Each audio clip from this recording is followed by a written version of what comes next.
Assalamualaikum warahmatullahi wabarakatuh. Baik. Salam sejahtera bagi kita semua. Pertama-tama, eh, perkenankan saya menyampaikan agenda pertemuan ini ya.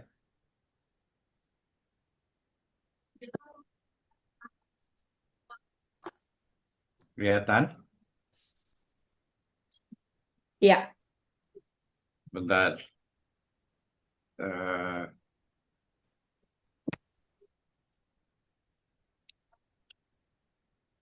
Sekarang agak ini nih, agenda pertemuan ini. Oke.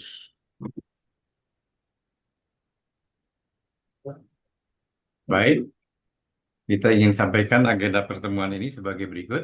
Pembuka pertama adalah pembukaan oleh eh, Indonesian Society of Lifestyle and Interdisciplinary Medicine.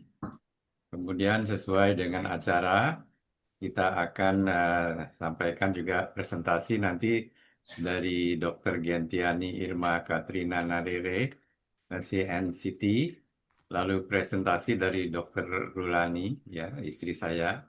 Lalu kita diskusi. Mohon maaf kepada para pembicara, mungkin untuk menghemat waktu. CV tidak saya sampaikan, akan tetapi kan sudah saya share di grup ya CV baik CV Dr. Genti maupun CV Dr. Rulani ya. Dr. Genti demikian banyak namanya, demikian juga Dr. Rulani. Di dalam diskusi nanti eh, kita persilahkan peserta menyampaikan pertanyaan di kolom chat atau langsung membuka mic dan bisa juga untuk kita lebih mengenal satu sama lain, membuka kameranya masing-masing. Baik, kita mulai dari acara pertama yaitu pembukaan oleh saya. Ya, Assalamualaikum warahmatullahi wabarakatuh. Selamat malam, bapak-bapak, ibu-ibu eh, sekalian, dan selamat malam juga kepada Pak Sandi. Saya mohon yang itu di mute ya, Pak Sandi. Pak Sandi sudah jadikan eh, host oleh saya untuk mute mereka-mereka yang ribut gitu ya. Baik, saya ulangi. Assalamualaikum warahmatullahi wabarakatuh. Salam sejahtera bagi kita semua. Om Swastiastu Om, Namo Buddhaya, Salam Kebajikan. Ya. Selamat datang di sesi diskusi spesial hari ini yang topiknya adalah mencegah dan melindungi protokol pencegahan kanker alami secara holistik ya. Jadi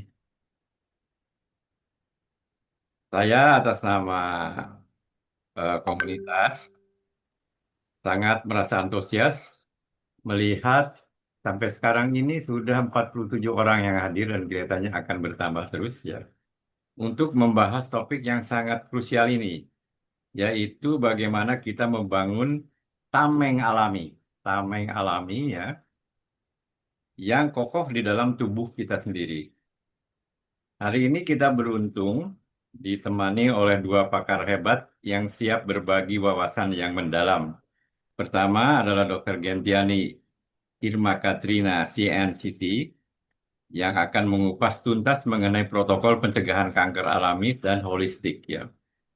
Seperti saya sampaikan tadi, eh, saya tidak usah eh, menyampaikan CV beliau karena sudah saya share di grup ya untuk menghemat waktu karena waktunya saya kira lebih baik dipakai untuk berdiskusi ya.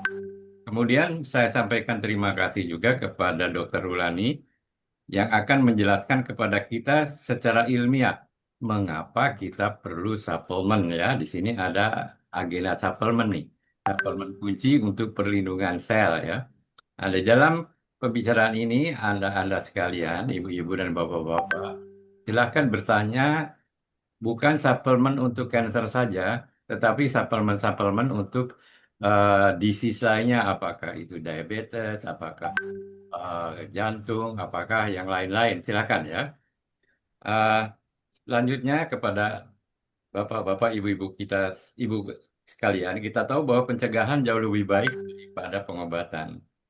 Diskusi ini akan membawa kita grup Beyond Cancer melampaui ketakutan terhadap penyakit dengan fokus pada pemberdayaan diri, ya.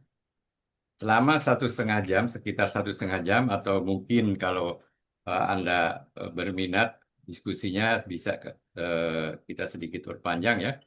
Kita akan membedah 5 pilar pencegahan, mulai dari pola makan antiinflamasi, peran puasa atau fagi sebagai pembersih alami, hingga strategi aman untuk menghindari toksin dan radiasi seperti halnya detox dan lain-lain, ya.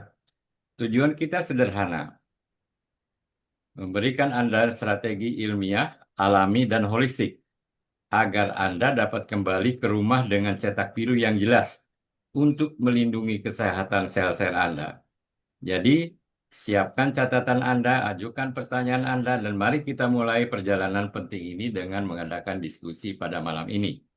Tanpa berlama-lama, mari kita sambut Dr. Gendi dan Dr. eh, Rulani eh, untuk Boleh. melakukan presentasinya. Kepada Terima Dr. kasih. Randy, Pak Dokter sudah saya kasih sebagai co-host, ya sudah ya dok? Oke. Baik, baik. Ya, Silakan. mungkin saya perlu dimatikan slide-nya Pak Suratman supaya saya bisa share Ya, di oke, sini. saya stop share dulu. Ya, Ya, silahkan Dr. Genting untuk sharing. belum bisa. Nanti ya. Oke, sudah. Sekarang sudah. Oke, saya terima kasih banyak untuk kesempatannya malam hari ini, Pak Suratman dan Dr. Rulani, sebagai orang tua, mentor, guru saya di dalam bidang functional medicine, yang sudah saya anggap sebagai orang tua saya sendiri. Dan saya sangat apa ya, kagum dengan kehidupan mereka. Mereka adalah living testimony. Mereka berdua sebagai bapak, sebagai survivor cancer, ibu juga sebagai seorang dokter pelaku, bukan hanya menyampaikan tentang functional medicine, tapi menghidupi kehidupannya. Dan kami yang anak-anak muda, terutama juga terinspirasi dengan hal ini dan selalu ingin berbagi. Kalau orang tua yang sudah usia lanjut aja masih senang berbagi kepada masyarakat umum, mengapa kita yang masih muda tertahan untuk tidak mau berbagi? Itu sebabnya Pak Suratman, atau kita panggil Opa, saya senang sekali boleh diinkludkan dalam sharing malam hari ini.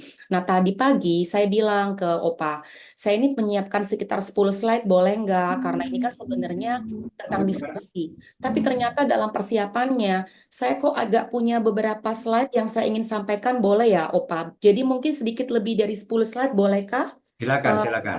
Ya, tetapi bebas. saya akan mencoba cepat. Lalu Bapak Ibu mungkin bisa screenshot.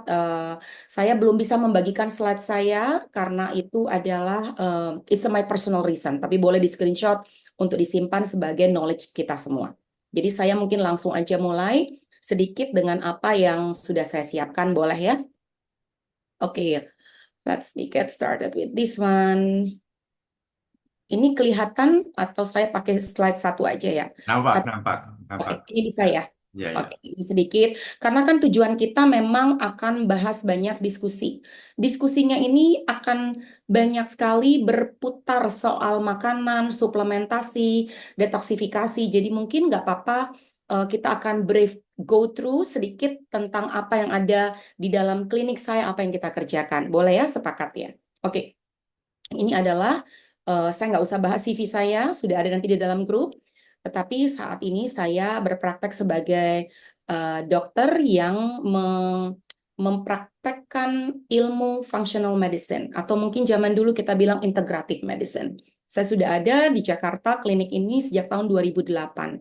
Apa yang kami lakukan? Edukasi, konsultasi nutrisi, high dose vitamin C, ozon terapi, mengajarkan orang untuk detoksifikasi, terutama di masa pasca pandemik ini banyak sekali isu-isu soal autoimmune, cancer, dan chronic disease yang lain yang perlu kita tolong. Tentunya kita harus berjalan along the way dengan conventional treatment, supaya kita juga tidak serta-merta tidak menyukai obat, tetapi obat-obatan tetap dipakai dalam kondisi yang memang diperlukan. Oke? Nah, ini yang kami punya. Ini kalau nanti bisa diulang kembali, kalau memang mau nanti masuk ke website klinik ataupun informasi appointment, silakan ada di sini semuanya. Ini konsultasi online juga kami menyediakan, silakan juga nanti di screenshot, kemudian bisa dipakai dengan what is it called? Di scan, bisa di scan. Saya juga punya komunitas program sehat limfatik. Nanti kita bahas juga kenapa limfatik yang sehat itu penting. Kalau ada pertanyaan seputar itu, tapi silakan kalau mau menghubungi komunitas untuk sehat limfatik di dalam supervisi saya juga ada. Ini sosial media saya, juga bisa di screenshot dan dilihat Instagram saya Dr. Genti, TikTok saya, kemudian Facebook dan lain-lain semua dengan base Dr. Genti. Kebanyakan berisi edukasi seputar makanan, seputar pola hidup, seputar cancer dan juga suplementasi. Nah, ini adalah disclaimer saya. Saya bukan seorang onkologis. Dengan alasan medical legal, saya tidak memberikan terapi kanker di klinik kami. Tetapi klinik kami memberikan terapi kepada pasien degeneratif, termasuk pasien penderita kanker, autoimun, dan lain-lain. Sehingga tujuan kami meningkatkan status nutrisi, imun sistem, dan membuat tubuh bisa memiliki kemampuan untuk menyembuhkan diri sendiri. Dengan melakukan hal tersebut, kami membantu improve their quality of life dan berefek positif terhadap penyakit yang diderita. Mari kita bahas sedikit tentang kanker, karena hari ini kita akan banyak bahas atau diskusi seputar kanker itu sendiri. Apa itu kanker? Ya, saya punya satu Instagram video yang saya sempat sampaikan ke grup Beyond Cancer bahwa kanker itu sendiri satu kondisi sel tubuh kita, manusia, memiliki jutaan sel, triliun sel. Bagian terkecil dari tubuh manusia itu adalah sel. Nah, pada saat kondisi sel tubuh manusia mengalami pertumbuhan yang tidak terkendali, di mana sel normal memiliki siklus hidup teratur, sel cancer, tolong di-mute, minta tolong, para peserta tolong di-mute. Sel normal memiliki siklus hidup teratur, tetapi sel kanker tidak memiliki ya siklus hidup teratur tersebut, sehingga terjadilah yang namanya mutasi dan kita kenal dengan cancer. Ya. Nah, ini sedikit gambaran, saya coba bantu ya. Memang lagi ada Zoom tentang cancer. Boleh, ini oke. Sedikit penjelasan menjadi basic kita dulu di malam hari ini, bedanya apa sih kanker sel dan normal sel? Kita sebagai orang awam, mungkin para dokter yang ada di sini bisa cukup membaca ini, tetapi untuk orang awam ada hal-hal penting aja yang kita bisa lihat di sini. Contoh ya, contoh. Di normal sel, setiap sel tubuh kita itu in control, dia terregulasi dengan baik. Sedangkan di kanker sel, growth-nya itu out of control. Nah, yang lain lagi, kematian sel di dalam normal sel itu terjadi setiap 3 hari, terjadi regenerasi sel, pembentukan sel yang baru. Kita kenal namanya apoptosis. Sedangkan untuk kanker sel ini hampir dibilang dia tuh rebellious. Dia itu ya rebel itu apa ya bahasa Indonesianya ya? Saya agak nggak ingat. Tapi dia rebel, dia itu tidak mau mati sehingga dia bisa dikatakan immortal. Sulit sekali untuk dibuat atau dibunuh karena the nature karakter dari cancer cell ini immortal. Ayo kita bahas lagi. Communication. Sel normal, Bapak dan Ibu kita, sel itu berkomunikasi satu yang lain. Sel cancer nggak communicate, makanya dia bisa seenak-enaknya, dia bisa nanti mutasi ke sini, dia bisa nyebar ke sini, ke sana. Dia nggak berkomunikasi dengan baik. Sedih ya sebenarnya ya. Yang lain lagi, oksigen. Kalau sel yang normal membutuhkan oksigen, sedangkan cancer cell dia nggak suka dengan oksigen, ya. Jadi itu selalu opposite dengan apa yang kita temukan di dalam normal sel. Nah, tentang gula, glukos. Di dalam sel normal itu membutuhkan some glucose, tetapi untuk sel kanker, dia crave, dia happy banget, dia akan bertumbuh subur dengan glukosa atau dengan sugar. Itu sebabnya kita banyak menyarankan pasien kanker untuk cut off sugar karena di sel cancer sendiri sangat craving dengan gula. Satu lagi kita ambil, cell environment untuk normal sel, pH atau pH, suasana lingkungan sel sekitarnya itu alkali atau normal. Sementara untuk sel kanker dia sangat asidik atau asam. Ya, itu sebabnya nanti dalam diskusi soal makan yang jenis apa, makanan yang mana, sebenarnya sifatnya kepada pola makan anti peradangan dan membuat pH environment dari sel tubuh kita bisa menjadi alkali atau basa.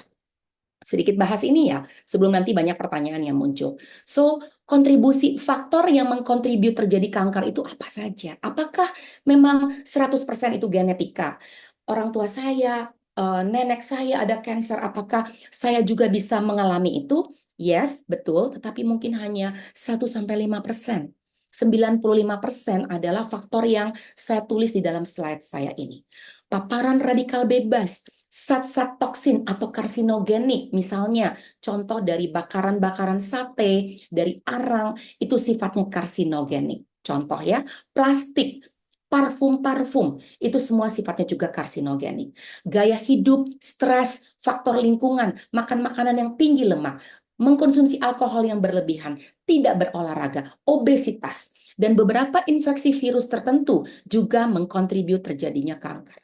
Faktor hormonal, tentunya kita paham kalau seseorang yang memiliki kehidupan yang tidak balance lifestyle-nya akan mempengaruhi hormon balance orang tersebut.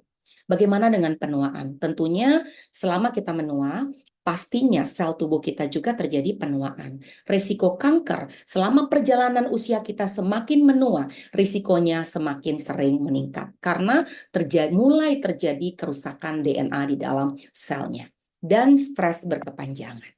Oke, kita lihat lagi. So, kalau kita bicara tentang poin nomor 2, yaitu penyebabnya salah satunya dengan radikal bebas. Kita mikir nih, jadi tubuh saya ini sebenarnya setiap hari dibombardir dengan yang namanya radikal bebas dari polusi, dari makanan sehari-hari, environment di sekitar kita, stres internal. Ini adalah yang namanya radikal bebas. Radikal bebas ini setiap hari membombardir sel tubuh kita. Dia adalah bad guy-nya di dalam sel tubuh. Kita perlu memiliki good guy, oke, teman yang baik atau tentara dalam tubuh kita untuk melawan si radikal bebas ini. Sehingga sel tubuh kita tidak damage, DNA kita tidak rusak, dan akhirnya mengakibatkan mutasi. Atau sedikit belajar kedokteran, kita Bapak Ibu atau teman-teman melihat apa peranan antioksidan dan radikal bebas hubungannya terhadap kerusakan DNA sel. Kalau kita lihat yang biru ini adalah gambar sel, kemudian yang biru-biru titik ini yang bunga itu adalah antioksidan. Yang merah ini adalah radikal bebas. Kerusakan sel akibat radikal bebas yang tadi tuh kontribusi radikal bebas tuh banyak yang jelek-jelek. Pada saat tubuh kita tidak memiliki antioksidan yang cukup, pertahanan sel tubuh kita akan jebol. Artinya sel itu akan mulai rusak. Tetapi sebaliknya, jika kita memiliki pertahanan sel tubuh yang baik dan banyak yang dikelilingi oleh antioksidan yang cukup, antioksidan dalam tubuh kita mampu menetralisir radikal bebas yang ada di dalam tubuh kita. So, ini merupakan teori anti-aging, dasar merupakan teori antioksidan radikal bebas yang bukan satu-satunya penyebab kanker, tetapi menjadi kontribusi besar di dalam terjadinya kanker juga pada saat radikal bebas itu terjadi banyak dalam tubuh kita. Apa yang terjadi? Dia meng-create yang namanya inflamasi atau peradangan dalam tubuh. Peradangan atau inflamasi di dalam tubuh kita menjadi akar atau ibu dari semua penyakit yang ada. Yang bahkan mungkin karena diet yang tidak baik, nutrisi defisiensi, obesitas, dia mengakibatkan kronik inflamasi yang ujung-ujungnya mengakibatkan penyebab dari semua penyakit yang kita kenal, termasuk kanker. So, kalau kita tahu kita bicara kanker, terapinya apa dong? Pada saat seseorang didiagnosa kanker, apakah itu menjadi death penalty? No, it's not. Banyak sekali dunia kedokteran maupun konvensional, non-konvensional, begitu banyak kerjasama di dalam Enggak lah mamanya. Aku juga nggak untuk mau. kanker. Minta tolong di mute, tolong Ibu. Terima kasih. Oke, nah terapi untuk kanker yang kita kenal di luar sana yaitu dioperasi, benjolannya ada di radiasi, ada di kemoterapi, bahkan ada imunoterapi. Tetapi dari sisi integratif, pendekatan lifestyle medicine atau functional medicine atau integratif atau holistik, sebenarnya ada hal-hal yang lain yang bisa kita buat untuk mengkombat kanker tersebut. Nanti kita lihat mengapa. Kalau kita tahu penyebab kanker itu multifaktor, berarti untuk menterapinya juga harus multi approach. Karena penyebab kanker itu tadi bukan hanya genetika, ada faktor B, faktor C, faktor D. Berarti untuk menterapi seseorang dengan kanker, kita pun tidak bisa hanya melulu memfokuskan diri kepada satu terapi.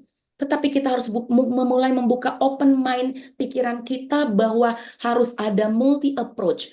Banyak bukan single weapon, tetapi multi weapon. Senjata yang kita pakai, senjata nutrisi, senjata konvensional, jika memang harus dipilih untuk bisa mengkombat kanker tersebut sehingga tidak relapse maupun tidak terjadi recurrence. So, apa yang kita kerjakan? Ada terapi nutrisi, tolong di-mute. Ya. Perubahan lifestyle, pola makan, suplementasi. Ini adalah slide nanti kita akan bahas dalam diskusi kita.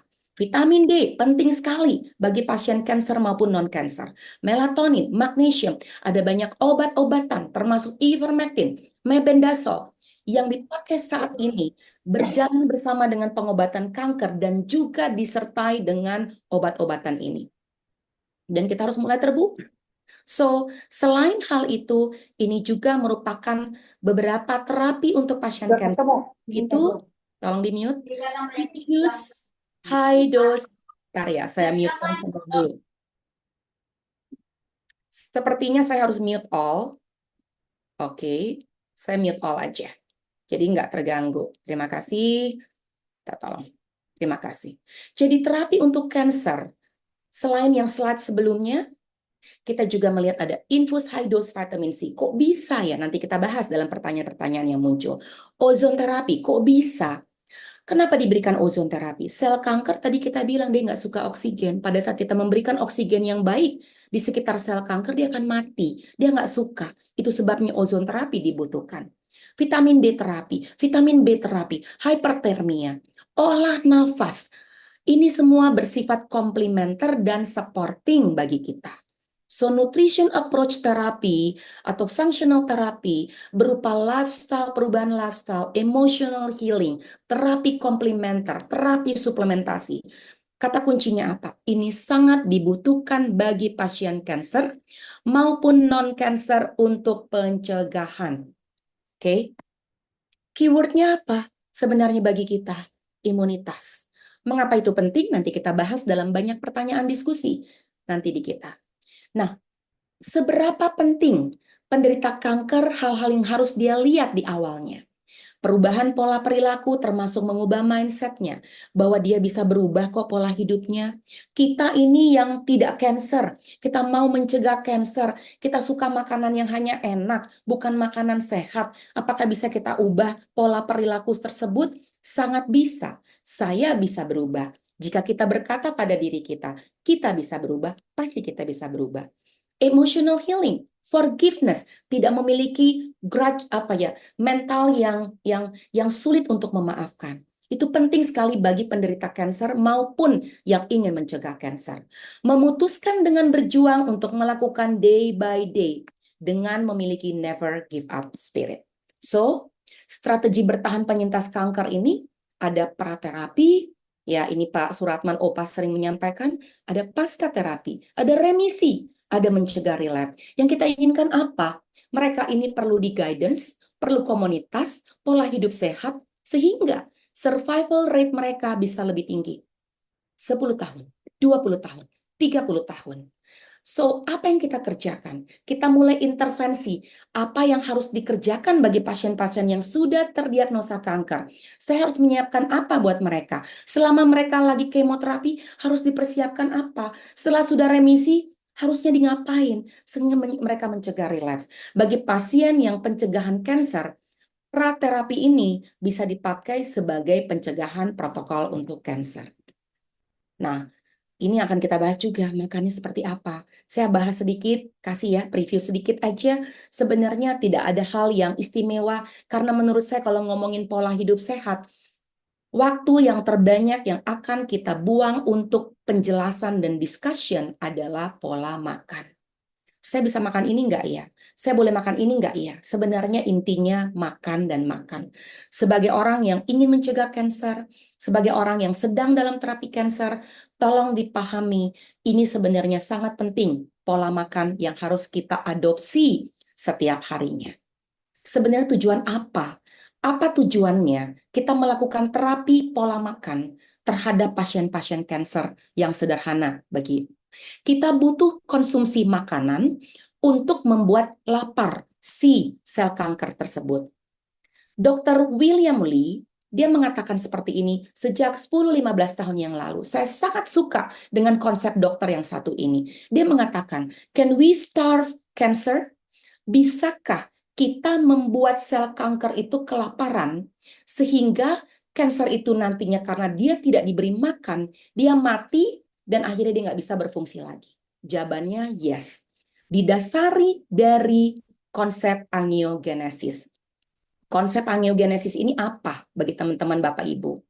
Angio itu adalah pembuluh darah, genesis adalah creation. Ini adalah proses angiogenesis, yaitu proses alami pembentukan pembuluh darah baru dari yang sudah ada. Kanker, dia itu menyebar bisa melalui organ, pembuluh darah, kelenjar limfatik atau getah bening. Dia bisa menyebar dengan banyak cara. Tetapi melalui konsep angiogenesis ini sendiri. Untuk orang-orang yang normal, inilah adalah cara pembuluh darah kita bekerja dan di-create. Tetapi untuk pasien kanker atau tumor, proses ini di-hijack oleh tumor tersebut. Mengapa? Karena proses creation pembuluh darah ini dicuri oleh tumor untuk tujuannya memberi makan yang lebih kepada tumor selnya. Jadi semakin banyak proses angiogenesis ini di dalam sel kanker kita, itu tidak baik. Sehingga itu harus diblok, itu harus dipotong sehingga nutrisi yang dialirkan kepada sel tumor itu tidak didapatkan. Kita namakan yaitu namanya anti-angiogenesis.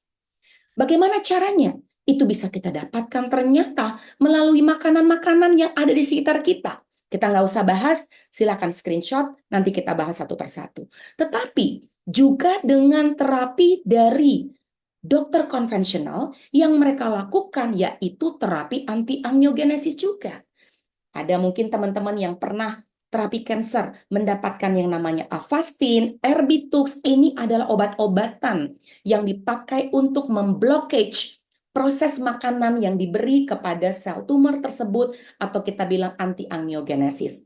Pertanyaan saya sebagai functional medicine doctor atau lifestyle medicine coach, bisakah kita mengambil bagian kita untuk memotong jalur angiogenesis ini dengan memberi makanan yang tepat kepada pasien kanker sehingga creation dari pembuluh-pembuluh darah ini diblok sehingga kanker tersebut tidak diberi makan lagi dan akhirnya mati? Jawabannya apa? Sangat bisa. Ini salah satunya.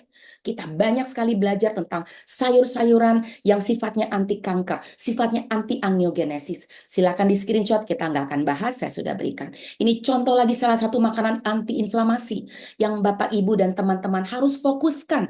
Perlu rendah gula, perlu karbohidrat sehat, perlu yang tinggi antioksidan, perlu lemak baik. Saya nggak akan bahas detail karena akan ada banyak waktu yang akan kita buang, akan kita spend untuk bicara soal makan. Nah, pola makan ini atau pola makan anti-inflamasi atau anti peradangan bukan hanya berguna untuk pasien kanker, tetapi berguna untuk saya, berguna untuk Dr. Rulani, berguna untuk semua teman-teman yang hadir dan mendengar webinar ini. Bahwa kita harus menjaga tubuh kita di dalam stage yang tidak banyak peradangan di dalam tubuh dengan mengkonsumsi makanan-makanan yang seperti saya sampaikan di dalam slide ini. Apakah protein dicukupkan? Perlu, sangat perlu. Tetapi kata kuncinya untuk pasien kanker, protein perlu. Teman-teman yang sehat memerlukan protein yang cukup, tetapi perbaiki kesehatan pencernaan kalian. Karena kesehatan pencernaan merupakan 70% kunci dari imunitas kita. Jika ada kebocoran di usus kalian, Jika pencernaan kalian tidak sehat, mau makan protein sebanyak apapun, tidak akan ada penyerapan yang baik dan maksimal. So, bagaimana membangun imun sistem bagi penderita kanker? Bangunlah kesehatan pencernaan Bapak Ibu. Apakah kita harus butuh lemak? Sangat butuh. Lemak itu adalah bahan pembentuk hormon. Lemak itu adalah dibantu untuk banyak fungsi di dalam tubuh kita. Penyerapan vitamin juga berfungsi. Jadi kita membutuhkan lemak, tetapi lemak yang kita pilih adalah lemak baik. Buah bagaimana? Pasien kanker, pasien-pasien yang sudah 40 tahun ke atas, masihkah mereka memerlukan buah? Masih dong. Tapi buah yang mana? Apakah buah di jus? Tidak, nanti kita bahas. Buah pada saat di jus tinggi gulanya. Buah, fokus kepada buah-buah yang rendah gula. Fokus kepada buah-buah yang tinggi serat. Fokus kepada buah-buah yang GI indeksnya rendah. Ini contoh lemak sehat. Bone broth penting sekali untuk kesehatan pencernaan, untuk kesehatan para pasien yang sedang mengalami kemoterapi, untuk para pasien sedang fight dengan imunitas atau autoimun mereka sekalipun. Ini rempah-rempah. Kita punya kaya rempah-rempah, kunyit, kayu manis, jahe, serai, semuanya kita perlu include-kan, ya. Ini adalah makanan-makanan. Kenapa kita bicara alkaline food? Karena sel kanker memiliki pH yang asidik atau asam. Kita perlu mengkonsumsi makanan-makanan yang sifatnya alkali sehingga bisa membalanskan pH dan membunuh sel kanker tersebut dengan cara nutrisi. Ini fresh vegetable, ya, jus sayur yang keras masih boleh dibuat jus, ada jus wortel. Akan nanti kita bahas tentang terapi nutrisi yang ada. Ini adalah detox paling penting kalau kita bicara 5R di dalam functional medicine terapi. Kita harus sebelum terapi pasien, kita harus duduk mendiskusi bagaimana meremove, menghilangkan, mengeliminasi toksin yang ada, merejuvenasi kembali, merebalance kembali. Dengan pertama step yaitu detoksifikasi. Nanti kita bahas lagi. Suplementasi. Nah, bagaimana dengan infus vitamin C yang kami lakukan di klinik? Mungkin nanti akan muncul pertanyaan, sekalian aja saya bahas sedikit, saya izin presentasi singkat tentang vitamin C dosis tinggi. Jadi vitamin C itu sendiri penting dan sangat-sangat diperlukan, sudah dibuktikan sangat proven to cure over 30 major diseases. Jadi bukan sesuatu yang baru oleh kita. Saya bukan seorang onkologis, tapi saya memberikan terapi pasien degeneratif termasuk pasien kanker, autoimun, dan lainnya. Sehingga mereka bisa memiliki quality of life yang lebih baik. Ini sangat-sangat banyak public jurnal klinik yang berbicara bahwa vitamin C high dose sangat membantu sebagai terapi komplementer bagi pasien-pasien kanker. Vitamin C dengan high dose membunuh sel kansernya, tetapi tidak membunuh sel normalnya. Oke. Bagaimana cara bekerjanya? Ya, dia vitamin C high dose ini apabila kita berikan dengan dosis yang di atas 30.000, 25.000, sifat dari vitamin C itu bukan lagi sebagai antioksidan, tetapi dia sifatnya prooksidan, merilis yang namanya hidrogen peroksida yang bersifat racun kepada kanker sel. Sesimpel itu kita pemikirannya. Ini adalah banyak banget case study di Singapura, 9 cases yang sudah ada, bagaimana bisa terbantu dengan vitamin C, high dose, ya. So ini juga dari Linus Pauling yang menang Nobel Prize dengan vitamin C. Dia mengatakan bahwa IV, bahkan oral treatment vitamin C untuk penyakit-penyakit kronik, increase the survival times compared to those patients who did not receive the treatments. Please close your mind. So for prevention, antioksidan itu penting seperti vitamin C kita minum, tapi mungkin nanti kita bahas dari sisi Dokter Ulani, vitamin C tipenya yang mana yang baik, liposomal, berapa miligramnya nanti kita bahas. Tetapi vitamin C dengan dosis mungkin 1000 mg, 2000 mg, itu oke untuk kita telan lewat oral. Tetapi kalau kita bicara tentang vitamin C di atas dosis tinggi, sifatnya bukan antioksidan lagi, sifatnya sudah prooksidan, ya. Dan dia juga bagaimana vitamin C dosis tinggi bekerja terhadap kanker sel, dia mengaktifkan salah satu gen di dalam tubuh kita, namanya gen P53. Gen P53 ini berfungsi bertanggung jawab dengan pembelahan sel atau apoptosis kematian sel. pada pasien-pasien kanker, biasanya gen P53 ini tidak berfungsi, dia nggak bekerja. Dengan pemberian high dose vitamin C, apoptosis atau stimulat gen P53 ini akan dilakukan atau dikerjakan. Banyak banget. I think, oke. Orang-orang yang menerima terapi vitamin C mengalami prolonged survival, ya, dibandingkan yang tidak. Dan mengalami recurrent cancernya jauh lebih berkurang. Ini banyak sekali kita punya ini. Ini adalah testimoni. Saya sudah hampir selesai. Testimoni pasien-pasien kanker yang didiagnosa tahun 2015.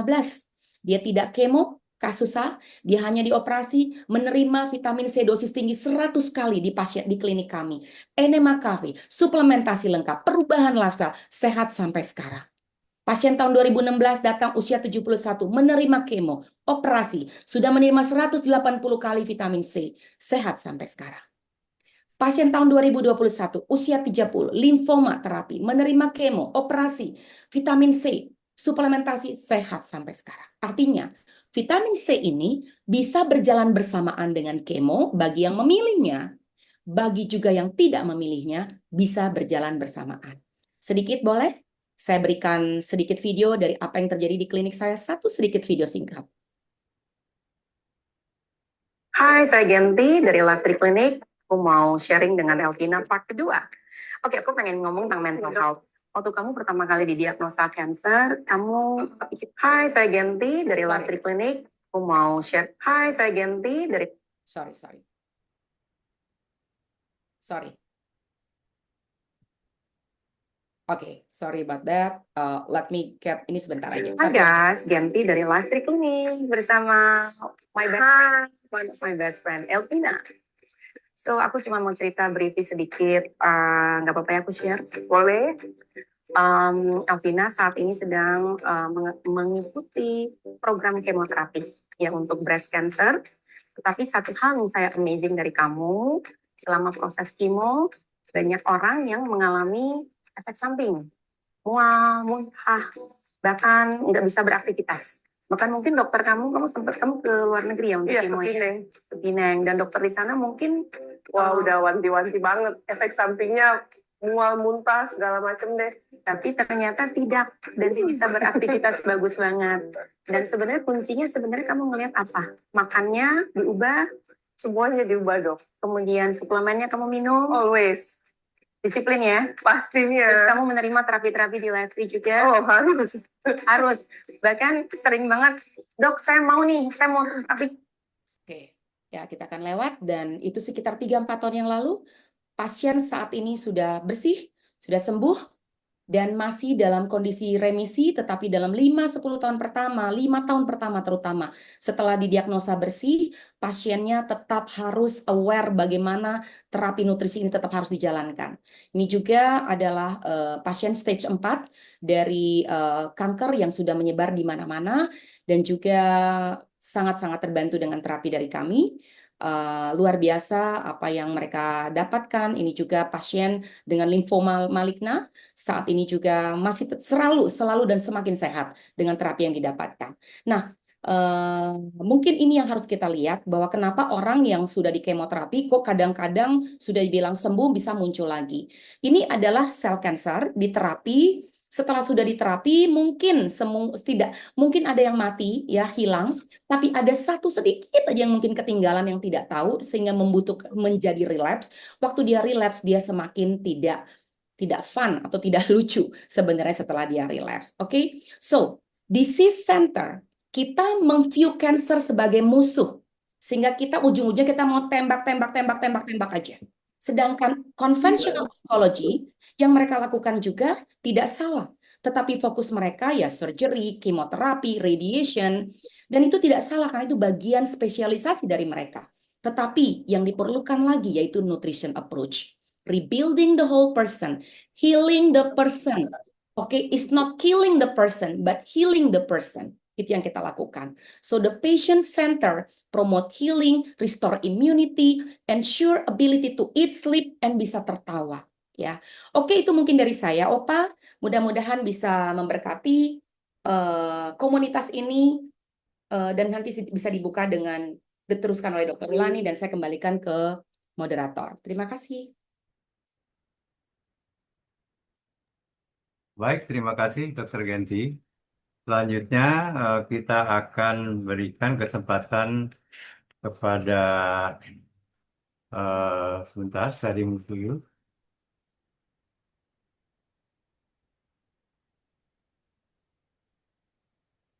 Saya beri kesempatan kepada Dr. Rulani untuk memberikan presentasinya. Perkenankan saya menyampaikan. Oh, Selamat baik, sebentar.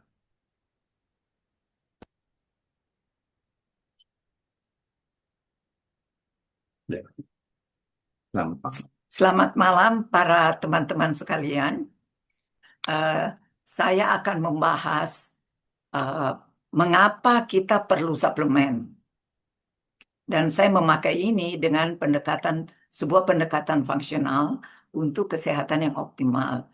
Ini mendukung kinerja tubuh, bukan sekadar mengatasi defisiensi, ya, bukan karena kita atasi, tapi mendukung kinerja tubuh. Paradigma fungsional itu bergeser dari pertahanan hidup atau survival menuju berkembang pesat atau thriving. Kenapa kita butuh suplemen? Ada salah satunya itu mulai dari kita lihat keadaan sekitar kita. Terjadi satu penipisan nutrisi tanah. Kita tahu keadaan tanah sekarang kita bisa kenyang, tapi sebetulnya kurang gizi karena pertanian modern secara intensif itu sudah menyebabkan drastis kandungan mineral dalam tanah kita. Sayuran hari ini memiliki kandungan magnesium, kalsium, dan zat besi yang jauh lebih rendah dibandingkan waktu kita 50 tahun lalu. Kita harus makan porsi yang jauh lebih besar untuk mendapatkan mikronutrien yang sama. Suplemen ini dia berfungsi untuk mengisi kesenjangan nutrisi yang tidak bisa dipenuhi oleh makanan saja.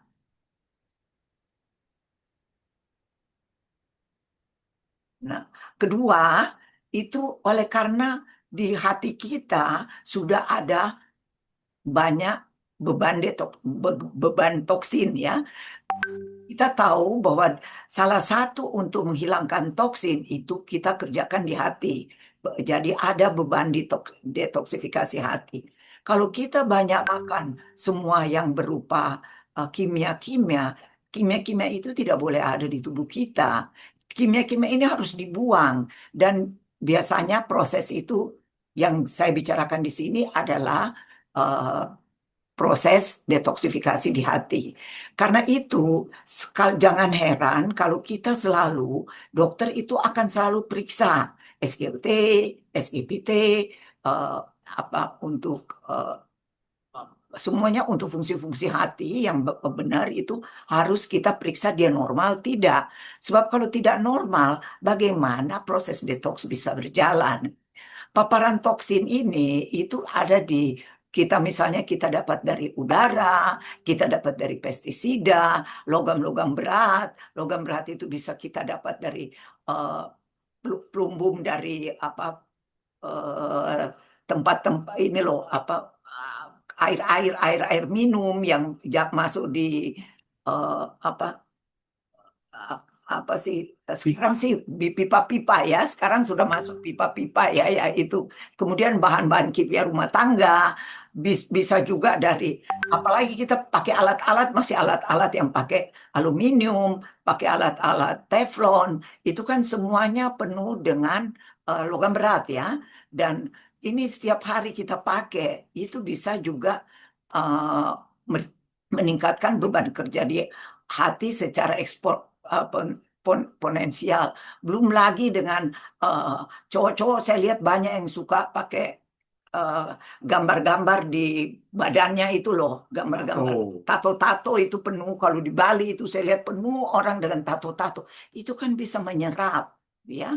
bisa menyerap itu, dan itu termasuk salah satu yang bikin cancer, termasuk juga seperti minyak wangi, kuteks, pembersih muka, untuk alat-alat lipstick dengan segala macam itu bisa penuh sekali dengan kimia. Jadi kita harus hati-hati sekali. Usahakanlah kita selalu pakai yang dari organik atau alamiah, ya. Jadi kita tahu fase pembersihan itu atau fase detoksifikasi itu biasanya ada dua fase, itu fase 1 dan fase 2. Fase 1 dan fase 2 ini, toksin-toksin ini dia butuh banyak sekali vitamin, dia butuh banyak sekali mineral, dia butuh banyak sekali fitonutrien. Tidak ada itu proses detoksifikasi, tidak bisa jalan. Kemudian dia masuk di fase kedua sama aja. Dia butuh energi, dia butuh semua, dia butuh. Jadi untuk melancarkan fase detoksifikasi fase 1 dan 2, pembersihan itu dia butuh mineral, vitamin, dan fitonutrien, dan nutrisi yang lain. Nutrien-nutrien antara lain kita butuh N-asetilsistein. N-asetilsistein ini nutrisi yang penting sekali, yang bikin kuat untuk bentuk glutathione, yang kita tahu itu untuk bikin energi di mitokondria. Jadi tenaga dari ATP menjadi ADP itu mengeluarkan energi di siklus klas itu, dia butuh apa? Dia butuh penguatan untuk mitokondria. Jadi ini sangat penting banget supaya bisa terjadi selesai fase 2-nya. Dan dia masuk yang kita sebut juga, biasanya ada yang bilang itu fase 3. Pada saat ini semua yang bersifat kimia itu sudah bisa larut air, sudah bisa dibuang melalui kencing. Ya, jadi ini proses detoksifikasi perlunya.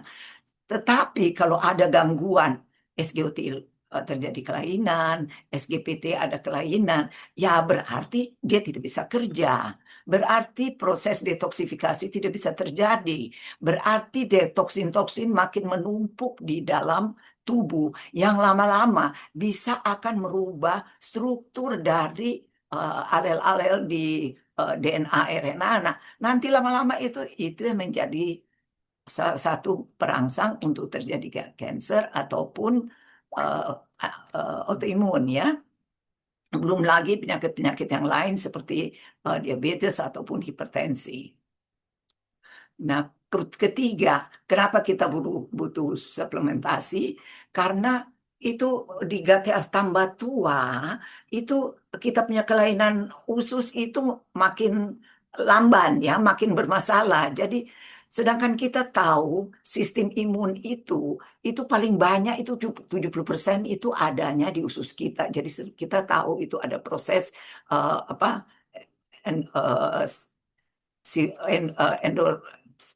proses anti imun yang paling kuat itu ada di usus 70%, dia 30% saja yang ada di otak. Jadi ada nanti yang di otak itu ada endorfin, oksitosin, dan dopamin. Yang itu adalah ada lagi satu lagi, ya, karena begini nanti sebentar saya ingat, ya, Ma. Ya, Serotonin ya, mungkin, Dokter Ru, serotonin yang ya, dihasilkan. serotonin, ya, nomor 1 itu 70%. Itu yang paling kuat untuk happy, hormon yang bikin kita punya daya tahan bagus, itu adanya di serotonin. Serotonin itu 70% diproduksi oleh kelenjar-kelenjar di dalam usus. Nah, 30% ada di otak. Karena itu kalau Anda ingat, itu kan ada namanya gut-brain axis. Ya. Jadi dengan segera dalam hitungan detik bisa dia kirim berita dari dari usus, dikirim langsung ke otak, itu melalui nefrosfagus. Itu hitungan detik, itu udah sampai 30% bisa keluar 100% serotonin. Setelah 100% serotonin, perlahan-lahan apa hormon-hormon happy yang lain seperti endorfin, dopamin, oksitosin itu juga akan keluar menyertai hormon happy terus. Jadi rasa stres kita, rasa apa itu salah satunya itu bisa hilang hanya dengan pola kesehatan usus yang baik ya. Salah satu yang membuat usus kita jadi baik adalah probiotik. Probiotik itu dia akan mengembalikan fungsi-fungsi populasi bakteri yang baik untuk melawan patogen. Kita tahu bahwa kita punya bakteri-bakteri baik itu ada di dalam tubuh kita, itu kita dapat itu dari waktu kita lahir dari ibu kita. Jadi kita punya mikrobiota itu yang bagus-bagus itu dapat dari mama kita. Tapi pada umur 1 tahun atau 10 bulan, 8 bulan, beberapa ibu-ibu yang suka manis, anaknya susunya sudah ditambah gula. Nah, pada saat itu mulailah bermasalah bakteri-bakteri di usus. Itu kita butuh tetapi probiotik saya sudah pernah masukkan di itu probiotiknya itu yang bagaimana dia punya CVU harus berapa, dia punya tipe-tipe itu harus bagaimana. Itu saya pernah minta tolong Pak Sandi untuk terjemahkan untuk kemudian saya masukkan ke kalau tidak salah di Indonesia apa tuh itu masalah probiotik dan prebiotik yang sebagai makanan dari probiotik itu biasanya kita dapat dari serat-serat sayuran ya. Jadi pada batang-batang sayuran itu juga bagus karena dia mengandung serat yang tidak bisa dicerna. Dia tetap ada dan itu merupakan makanan dari probiotik. Jadi kemudian itu juga dari situ itu perbaikan dari mukosa. Jadi kita tahu di usus itu dia akan menghasilkan muksin yang di atas itu yang ada apa produksi mukus yang di paling di atas usus itu dia untuk melindungi sesuatu yang jahat itu untuk bisa masuk.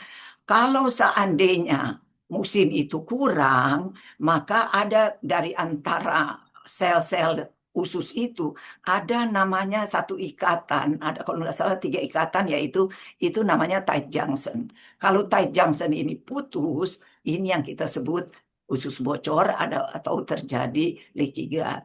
Ini tidak bisa kita harus kembalikan dia untuk tertutup lagi supaya sesuatu yang tidak sehat itu yang ada di usus tidak bisa masuk ke darah. Karena kalau sudah masuk ke darah akan terjadi masalah lagi, terjadi inflamasi kembali ya. Nah, kemudian kita juga butuh ini. Kalau tambah tua, kita butuh energi seluler. Itu energi seluler itu terjadinya di mana? Di mitokondria. Ini yang proses ATP menjadi ADP. Kalau ada fosfor 1 lepas, energi itu ada. Pada saat energi ATP menjadi ADP, itu akan terbentuk energi. Dan energi ini dipengaruhi oleh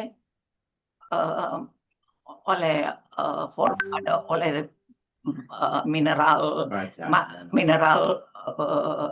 magnesium. Jadi makanya magnesium itu penting sekali ya. Jadi energi termasuk karena magnesium ini kerja di 300 proses enzimatis dan dan bekerja di 500 proses metabolik.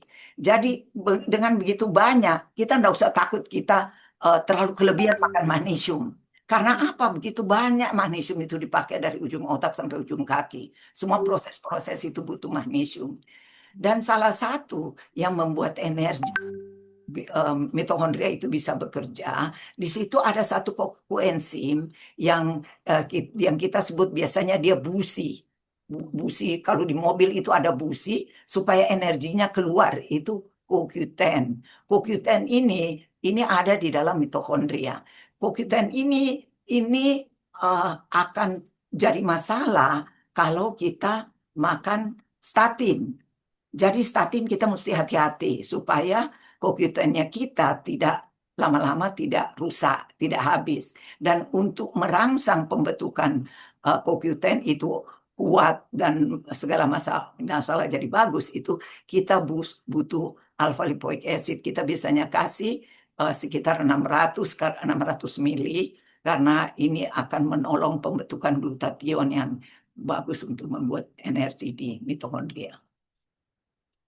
Kemudian yang kelima juga kita butuh mineral untuk apa? Kita mengatasi stres dan metabolisme. Stres ini kalau stres kronis, kalau kita stres itu mula-mula dulu stres yang biasa-biasa aja, itu kan adrenalin akan naik, noradrenalin yang bikin tenang.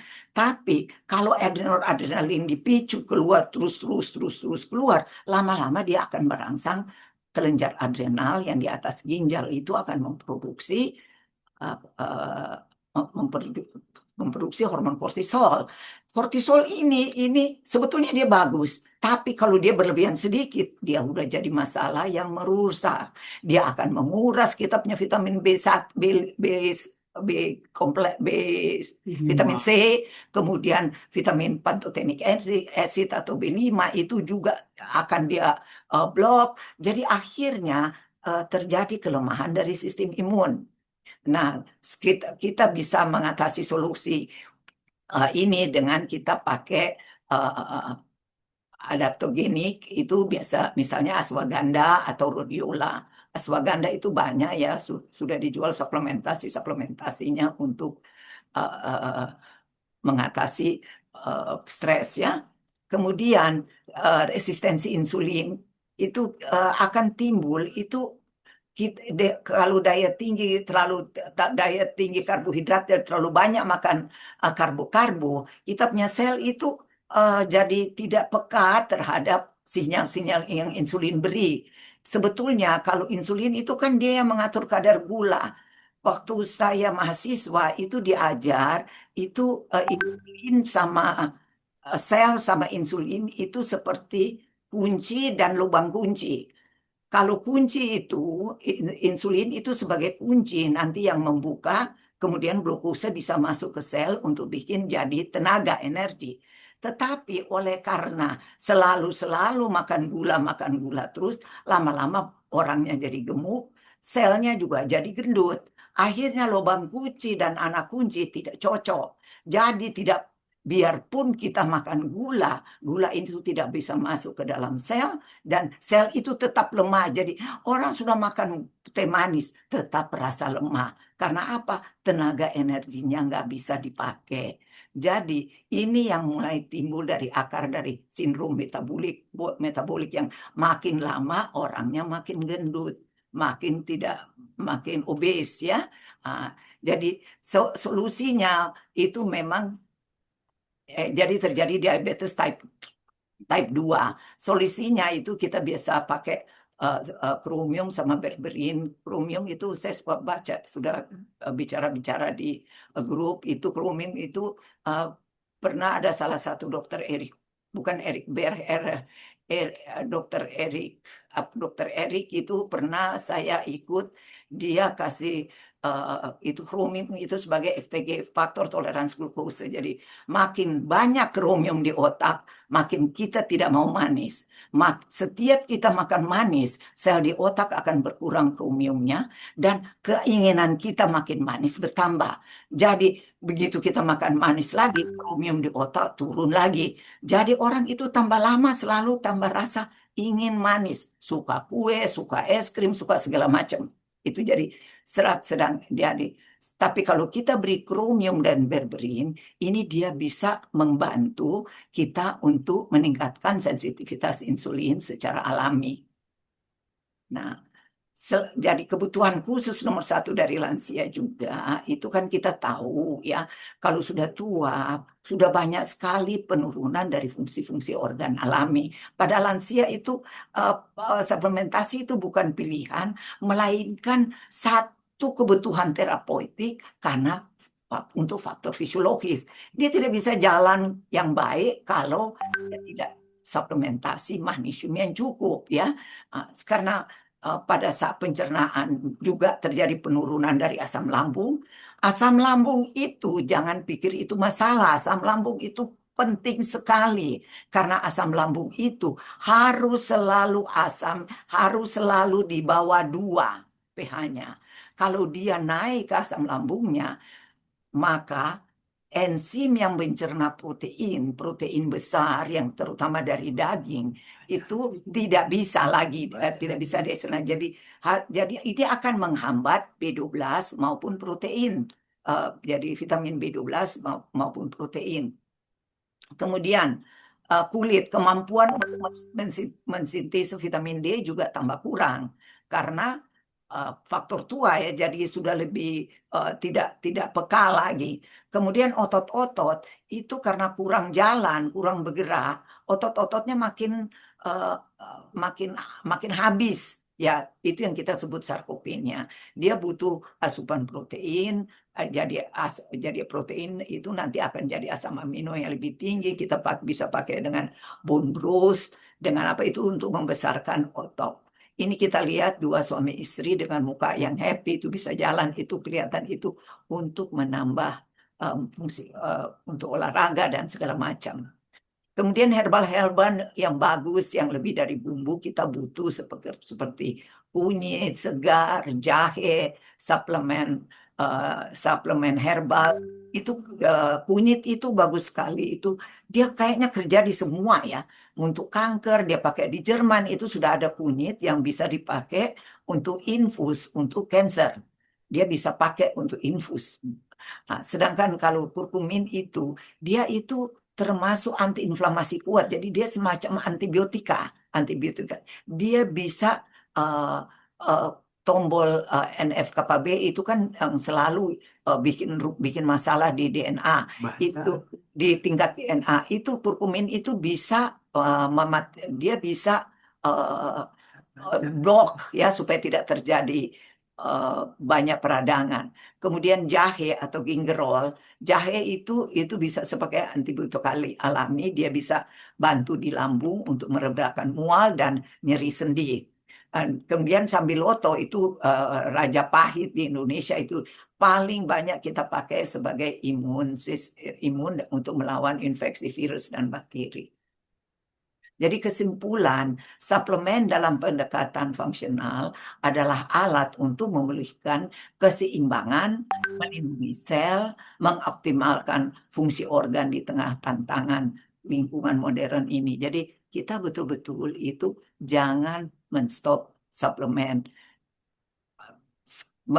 Setiap ada masalah, jangan langsung kita kasih obat untuk menyelesaikan masalah, tapi kita harus pikirkan apa yang kurang. Apakah dia mineral, apakah dia vitamin, apakah fitonutrien yang perlu kita isi supaya tanpa obat kimia yang membebani liver itu bisa kita kurangi bebannya dan bisa kita ganti. Saya contoh satu pasien saya, pasien diabetes. Kebetulan suaminya, dia orang Jerman, suaminya itu sahabat karib saya waktu SMA. Jadi dia dari Bali, dia telepon sama saya. Istrinya tidak bisa jalan, tidak bisa bergerak, kesakitan terus di tempat tidur, tidak bisa bergerak sama sekali.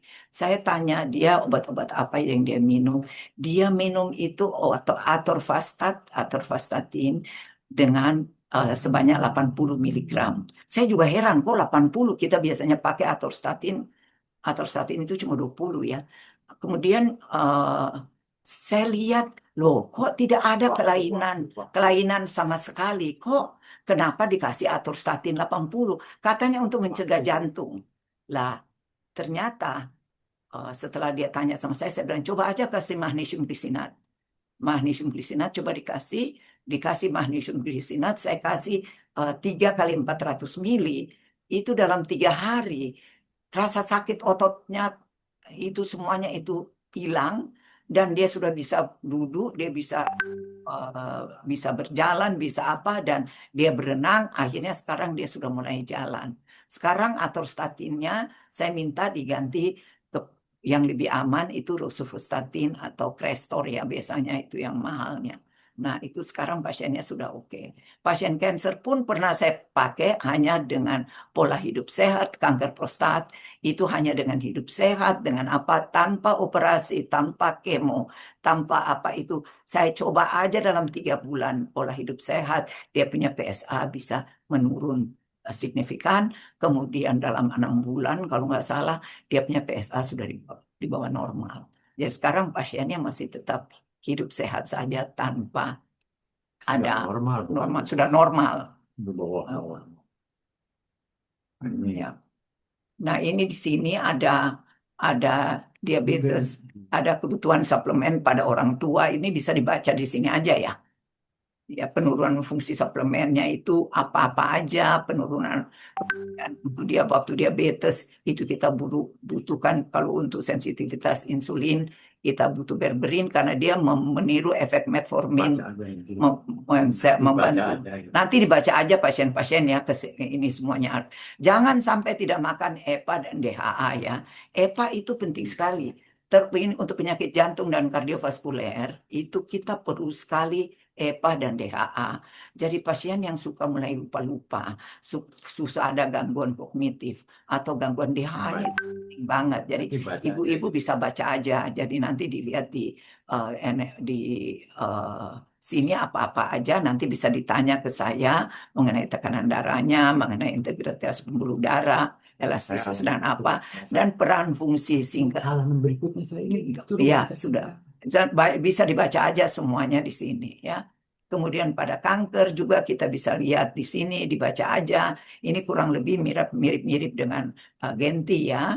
Itu semuanya apa itu uh, beta glukan itu juga satu yang penting itu dari lapisan membran dari seperti uh, makanan bubur-bubur Baca itu aja. ya, baca aja semua. Kemudian, nah ini resveratrol ini bagus banget ini untuk jantung ya, karena dia antiproliferatif dan anti anak. Ini ya kanker dan itu bagus sekali. Itu menurut Pak Andi itu banyak di apa ubi ungu ya resveratrolnya dan banyak juga di biji anggur.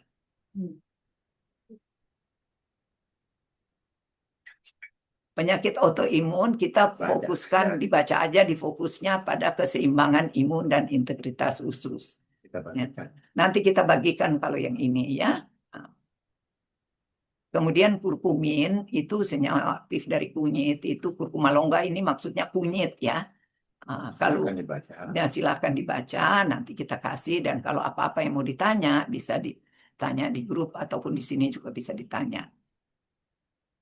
Jahe kita sudah tahu sebagai inflamasi yang bagus, antibiotika yang bagus, dibaca aja. Sekian, terima kasih. Nah, sekian dan terima kasih. Maaf waktunya kelewatan ya. Nah. Baik, ibu-ibu dan bapak-bapak sekalian, kita telah sampai kepada acara berikutnya. Di sini ada Dr. Genti maupun Dr. Uli. Silakan. Di sini tidak ada pertanyaan melalui chat room ya. Ini slide-nya yang nggak muncul yang mana ya? Muncul katanya ya. Muncul sekarang Muncul ya. sudah di stopkan.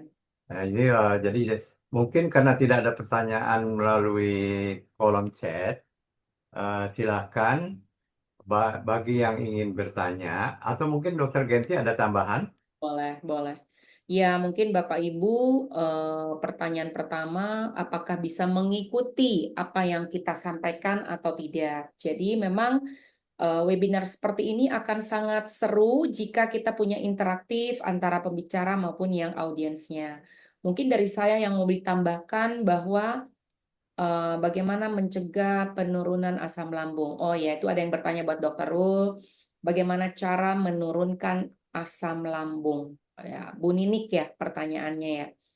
Itu Eh, dapat pertanyaan dari Mbak Maria dulu. boleh. Mbak Maria. Mbak Maria, silakan dibuka mic-nya. Halo Mbak Maria, raise hand, yang raise hand. Oke. Oh, nggak ada. Atau silakan pertanyaan dari siapa tadi? Eh, Tanya Di itu mengenai penurunan penurunan asam lambung ya. ya. Asam lambung itu memang harus turun ya. Asam lambung jangan naik. Kalau dia naik itu tidak bagus. Maksudnya pH-nya ya. Hmm. pH-nya jangan sampai dia naik. Karena begini, di lambung itu ada enzim yang namanya pepsinogen. Diproduksi di Harus naik. pepsinogen ini di pH. pepsinogen ini diproduksi di daerah di lambung. Nah, pepsinogen ini fungsinya nanti untuk mencerna protein dari daging. Jadi kalau kita makan daging, terutama daging-daging sapi yang banyak daging, pokoknya daging itu kita itu butuh untuk karena volume daging itu dia punya proteinnya besar-besar. Itu sebelum dia masuk duodenum ke bawahnya sedikit dari lambung, dia harus dikecilin dikit. Nah, perubahan pepsinogen ini oleh karena asam lambung yang pH-nya di bawah 2, dia akan berubah menjadi pepsin. Pada saat sudah menjadi pepsin, dia bisa mencerna proteinnya. Setelah dia turun sedikit ke daerah duodenum, di atasnya duodenum, maka dari pankreas dia akan keluar enzim cerna untuk karbohidrat. Itu amilase, untuk protein, protease, Bukan dokter. ya dan enzim-enzim cerna yang lain, ya laktase. Jadi enzim-enzim ini akan mencerna itu. Nah, kalau sampai asam lambung itu naik pH-nya, dia nggak bisa mencerna. Tidak bisa mencerna, terjadi fermentasi, timbul gas, dia akan menekan diafragma di atas lambung. Orang jadi begah. Jadi selalu ada masalah perut, masalah perut. Nah, masalah perut-perut ini itu nanti lama-lama itu dia punya lubang, dia punya pintu antara kerongkongan dan lambung terbuka. Ini yang namanya GERD. Karena dia sudah mengalir, asam lambung yang mengalir ke atas, kadang-kadang sampai nyeri di daerah kerongkongan. Ini namanya GERD. Jadi itu persoalannya itu terjadi karena pintunya jadi orifisium. Jadi pintu antara kerongkongan dan lambung itu dia terbuka. Nah, obatnya itu kalau dokter-dokter itu kasih omeprazol, lansoprazol, apa semuanya segala macam. Nah, itu bikin tambah blok magnesium, blok segala-segala macam, blok enzim lambung, tambah tidak produksi. Tapi oleh enzim yang kita bilang ini kayak pepsinogen, pepsin semuanya itu sebetulnya ada di tubuh kita. Enzim-enzim yang juga dari pankreas semuanya ada juga di tubuh kita, tidak perlu kita minum. Kalau kita punya tubuh itu sehat, dia memproduksinya lancar. Tapi kalau pola hidupnya jelek, makan gulanya banyak, makan segala macam yang tidak bagus banyak, yang tidak sehat banyak, makanan-makanan proses kayak hamburger, kayak sosis, semua segala macam, gulanya berlebihan, nah problem lah. Terlalu panjang. Ya. Ada pertanyaan dari untuk dokter Genti itu, dok? Iya, oke. Jadi pertanyaan tadi sudah dijawab ya sama Dokter Rul tentang asam lambung ini. Jika kita dietnya baik, kita nggak butuh enzim karena sudah dimiliki. Tapi kita kalau pola makannya tidak bagus, kita perlu ada asupan enzim pencernaan ekstra tambahan supaya membantu proses pencernaan di dalam tubuh kita, pencernaan kita. Bukan solusinya mengkonsumsi obat-obatan omeprazol yang justru menekan produksi asam lambung. Ya, itu jawabannya. Oke, Ada yang pertanyaan, dok, dari ini penting nih kepada yang dokter Genti. Apakah pengalaman pasien dengan imunoterapi, ya, oke. yang dikombinasikan dengan high dose Oke. IVC? Terima Apakah kasih. pengalaman pasien pernah punya pengalaman pasien imunoterapi kemoterapi yang dikombinasikan dengan high dose vitamin C? Sangat banyak. Jadi banyak sekali pasien di klinik yang sedang yang mengikuti kemoterapi, ada beberapa dari mereka mengkombinasi dengan imunoterapi, tetapi juga mendapatkan terapi high dose vitamin C. Sangat banyak. Ya, sudah dijawab. Terima kasih. Kemudian saya dari atas kembali sedikit. Bagaimana? Apakah nasi diganti apa ya? Sebenarnya kalau mau nasi, yang paling baik itu beras hitam. Dia punya glycemic index-nya rendah, antioksidannya tinggi, seratnya tinggi. Jika mau diganti dengan yang lain karbohidratnya, boleh mungkin dengan tepung sagu, kemudian juga dengan ubi ungu, pumpkin atau labu, itu baik. Ya, itu sebagai sumber dari karbohidrat pengganti nasi putih jika memang mau diganti. Oke, bagaimana membantu penyembuhan peradangan usus? Very good question. Peradangan usus atau mungkin tadi Dr. Rul menyampaikan tentang leaky gut atau kebocoran usus, bagaimana membantu penyembuhannya? Yang pertama, kita harus menghilangkan faktor yang men-trigger terjadinya peradangan usus tersebut. Salah satunya mengkonsumsi banyak antibiotik, steroid, kemudian juga makanan-makanan yang sifatnya peradangan, makanan olahan, gula, kemudian yang berbasis gluten, seperti roti, mie, itu semua sangat-sangat men-trigger terjadinya peradangan usus. Sehingga terjadinya disbiosis atau ketidakseimbangan antara jumlah bakteri baik maupun bakteri tidak baik. Menyembuhkannya dengan cara apa? Dengan cara merapatkan, tadi Dr. Rul bilang, ya salah satunya supaya ini rapat, fili-fili atau junctionnya di dalam dinding usus ini bisa dibuat rapat dengan mengkonsumsi dosis vitamin D yang tepat dosis, omega 3 untuk menutup peradangan, bone broth, L-glutamin, ini salah satunya probiotik untuk membantu peradangan usus. Mungkin Dr. Rul ada tambahan untuk penyembuhan peradangan usus? Itu probiotik itu biasanya dia mulai terganggu itu dari muksinnya ya, dari produksi-produksi yang di atas sel itu kan dia kasih keluar apa mukus ya, dan mukus-mukus itu makanya ada ada probiotik yang namanya Akkermansia muncini. Yes. Itu bagus sekali untuk perbaikan di mukusnya mukusnya uh, mukusnya Ya, usus ya. Nah, itu saya bingung di antara teman-teman itu kasih probiotik itu, tapi tidak ada namanya, tidak ada itunya ya. Ya saya juga karena yang kita belajar itu kan harus pakai yang tepat. Kebetulan orang yang minum probiotik yang dianjurkan ini seperti ada buah-buah itu bagus belum dapat pasien yang autoimun. Kalau tidak salah dokter yang ada di grup FIIM itu kan ada dokter yang dia salah sedikit aja probiotik, dia sudah jadi dia punya autoimun terus jadi kemana-mana. Jadi dia sangat hati-hati dengan probiotik.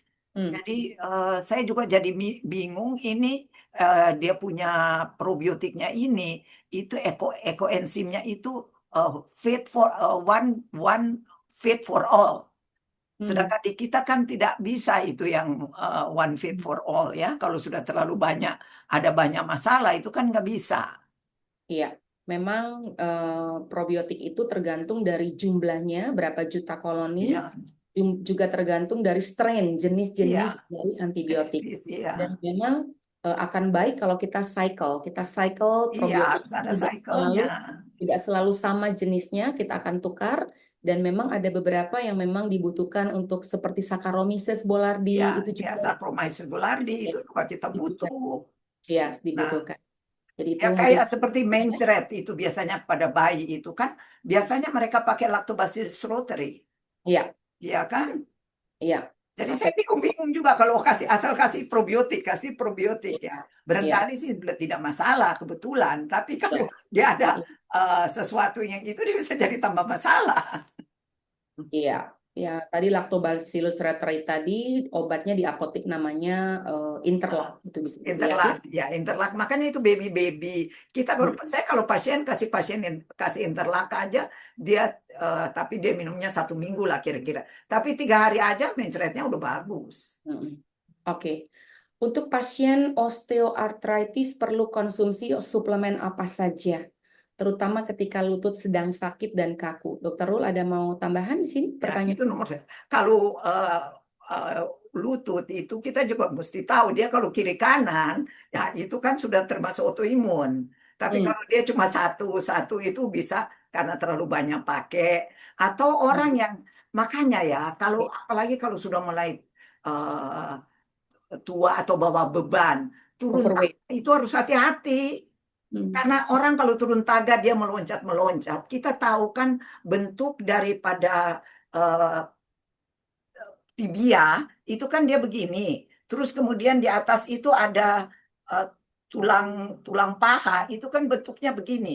Kalau dia turun begini, puk puk puk, ini kan akan kopek, ini Hmm. akan pecah. Nah, Hmm. pada saat dia sudah pecah itu kan sudah jadi masalah, akan sakit terus. Hmm. Dia harus baik dulu, apalagi kalau putus dia punya ligamen.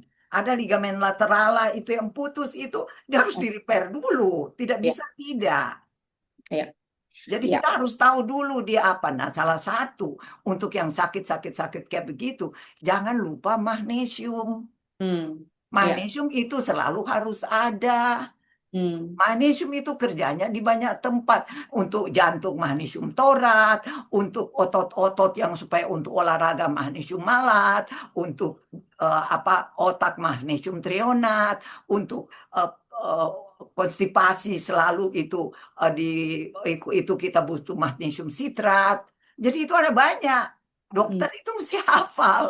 Hmm. Jadi tahu. Tapi kalau dia masih muda, kemungkinan pakai magnesium glisinat aja bisa dipakai ke semua bisa pindah. Tapi tambah tua, glisinat sudah tidak bisa masuk otak karena Hmm. sudah jadi tebal. Jadi apa? Jadi dia harus pakai treonat. Hmm. Kalau tidak ya dia jadi tulalit. Hmm. Jadi kalau ditanya tidak bisa fokus tanya ah, ah, ah. Nah, Hmm. itu kan ada yang ditanya itu harus kita terangin ulang-ulang baru dia mengerti. Ya, Ya. betul. Dan juga mungkin tambahan untuk osteoartritis ini, perhatikan mungkin bebannya tubuh terlalu besar Nah, atau iya. obesitas. Nggak Jadi itu boleh gendut emang kalau nggak boleh obes. gemuk di sana ya. Eh, Iya. suplemen yang lain mungkin bisa disarankan omega 3 karena sifatnya antiinflamasi atau anti peradangan. Vitamin D juga penting sekali untuk kondisi osteoartritis ini ya. Oke, Dokter Genti, ada pertanyaan khusus nih mengenai cancer ya dari boleh. Mbak Rani. Izin bertanya dokter, apakah untuk kanker diharuskan operasi untuk memastikan sel kankernya tidak akan muncul kembali? Sebenarnya pertanyaan yang baik ya. Sebenarnya bukan operasi kali. Pertanyaan ini maksudnya apakah perlu dibiopsi? Jadi stage-nya pertama memang membutuhkan dari misalnya untuk payudara. Itu di ultrasound dulu, kemudian di mamogram dulu, kemudian akhirnya mereka melakukan biopsi. Setelah biopsi mereka akan mengangkat jaringannya, kemudian ada namanya patologi, histologi, dilihat lagi jenis kankernya apa, ke ke ke apa namanya tujuan dari biopsi itu untuk memberikan terapi dari mengerti dan mengetahui jenis kankernya apa. Jadi bukan operasi dan biopsi bukan hanya untuk masalah muncul kembali, tetapi memang untuk kepentingan terapinya seperti apa. Ya, itu sih dalam pandangan saya. Nah, apakah harus ditakutkan? Menurut saya tidak harus ditakutkan juga. Kata kuncinya bukan menghindari, tapi kata kuncinya yaitu imun sistem kita harus kuat, tubuh kita harus sebegitu baik dan cukup baik untuk bisa menghadapi setiap terapi yang ada dalam dunia konvensional. Itu sih menurut saya. Hmm, Saya mau oke. tambah itu Silakan kanker. tambahkan dokter. Saya mau tambahkan yang kanker itu ya, kalau kankernya dia mame kiri, itu mame kanan harus diperhatikan benar-benar. Karena kita tahu aliran itu dari kiri ke kanan. Tetapi kalau di kiri bersih tidak ada apa-apa, di kanan aja yang ada, kalau mau diangkat kanan aja, kirinya enggak usah. Tapi kalau dia kiri harus hati-hati. Kemungkinan ada anu kecil yang sudah mengalir ke kanan. Karena kita tahu alirannya dari kiri ke kanan. Jadi kita mesti berpikir logika. Adik saya 12 atau 15 tahun lalu itu kena kanker mame.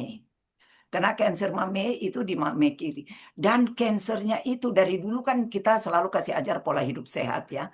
Kansernya kalau kita rabat tidak ada, tetapi dia punya ujung mame itu belok. Apa itu ada restriction ya, ada tarikan. Saya sampai senewan lihat itu. Saya lihat kok ini tarikan terus tidak pernah hilang-hilang ya. Sudah tahunan itu ada terus. Akhirnya saya minta sama teman saya, teman karib saya di Makassar. Kebetulan dia dokter ahli bedah plastik. Saya bilang coba kamu periksa dong, lurusin dia punya mame, mame apa? Dia Putih. punya puting. Puting itu ditarik lurus. Jadi teman saya, dia dioperasi untuk itu. Dokter bedah di sana yang ahli kanker udah bilang tidak ada apa-apa. Akhirnya teman saya lurusin. Ternyata pas di bawah puting ada benjolan kecil. Benjolan kecil itu diambil, dia periksa ternyata kanker ganas.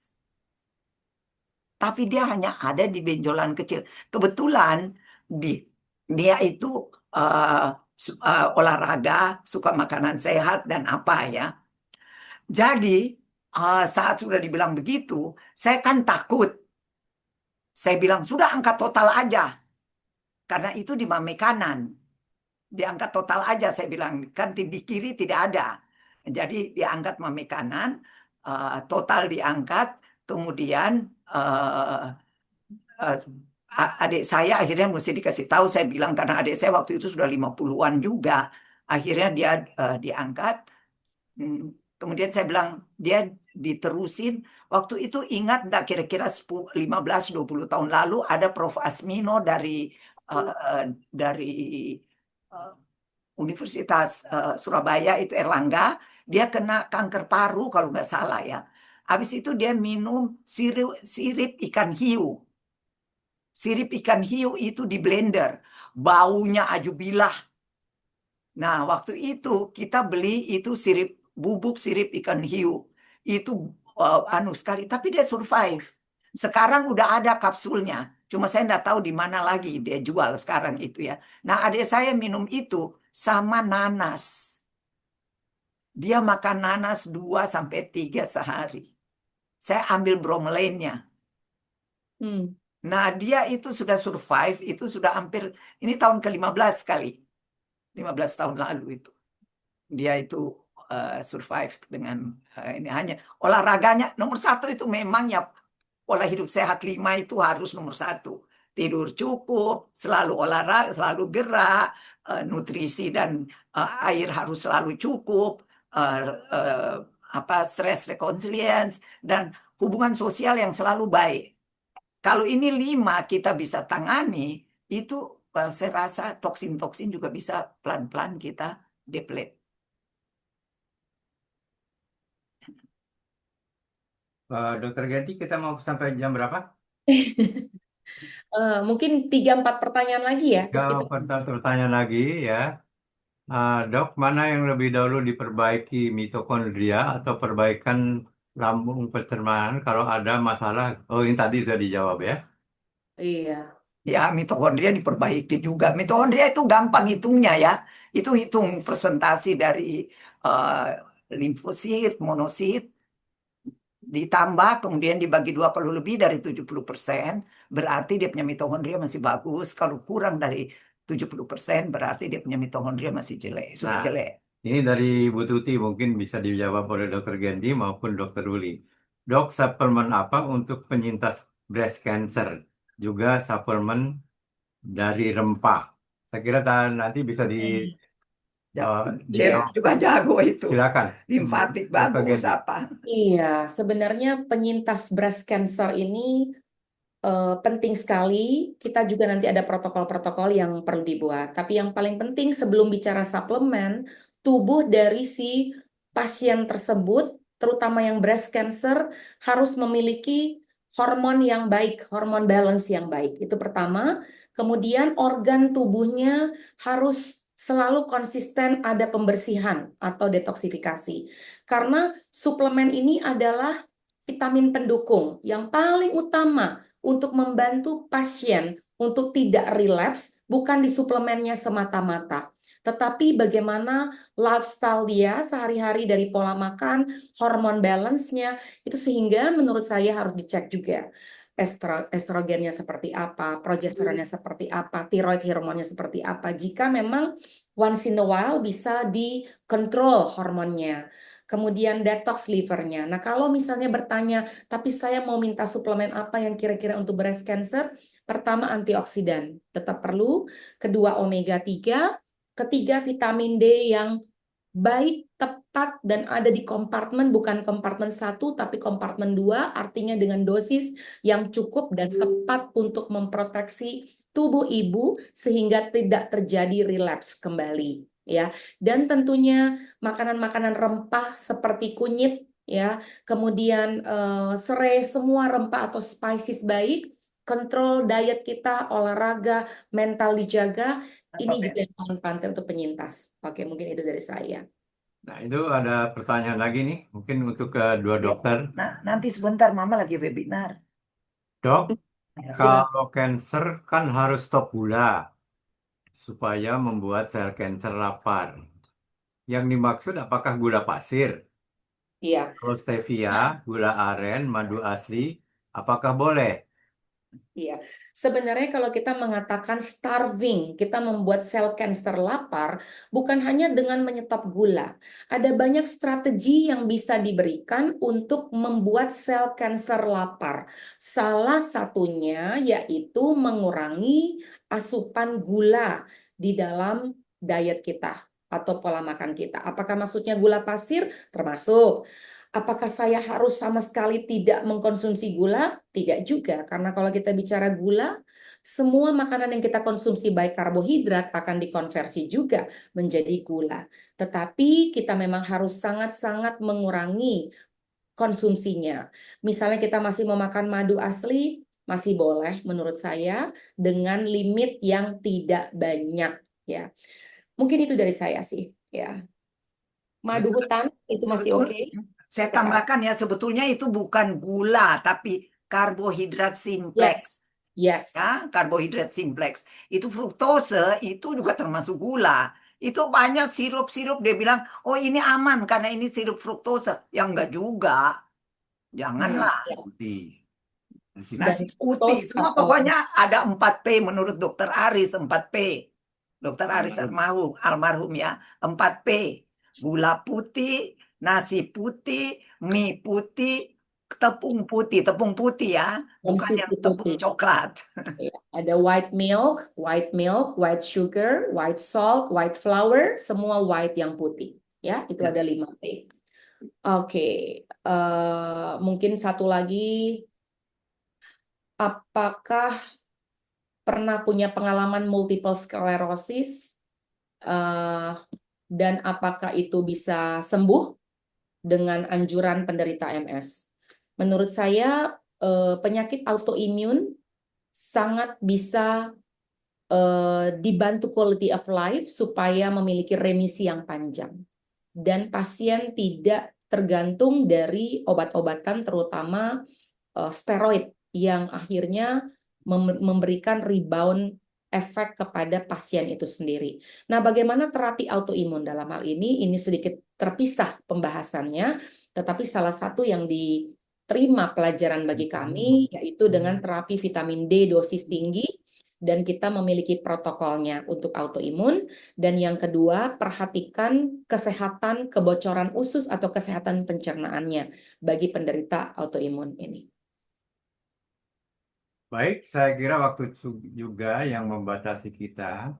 Saya ucapkan terima kasih kepada ibu-ibu dan bapak-bapak sekalian, para peserta diskusi ini.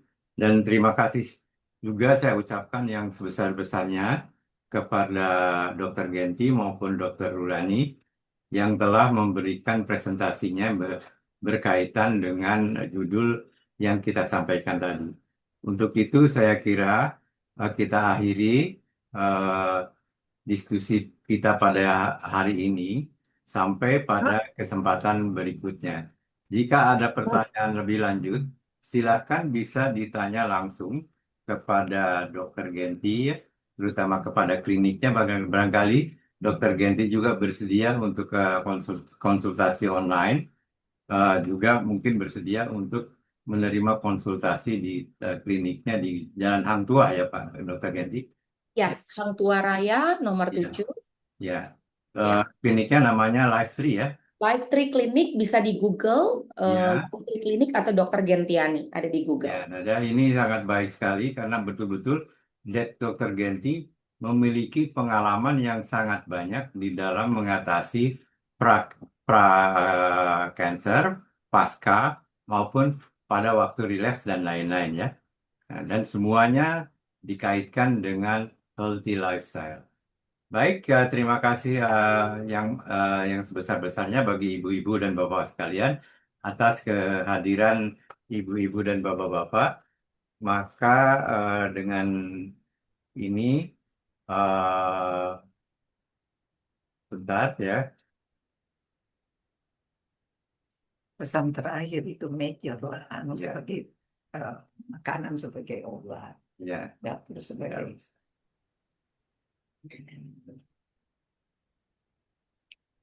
Eh, saya mohon maaf, mungkin ada peserta yang tidak bisa masuk. Saya tidak menyangka bahwa pesertanya akan lebih dari 100 orang ya. Tadi sampai dengan 99 orang itu sudah tidak bisa masuk kembali ya. Oleh karena itu nanti lagi kalau memang yang banyak maka Zoom Zoom apa Bisa. Ya, Zoom saya partisipannya bisa kita 500. kita Oh, bisa naikkan ke 500 orang. iya. Tadi yang hadir eh, 99 dan tidak bisa masuk lagi. Saya mendapatkan peringatan terus dari Zoom ya bahwa Anda telah melebihi. Saya kira nanti Dokter Genti bisa itu detox lifatik itu salah satu terapi yang betul-betul saya nilai itu bagus banget.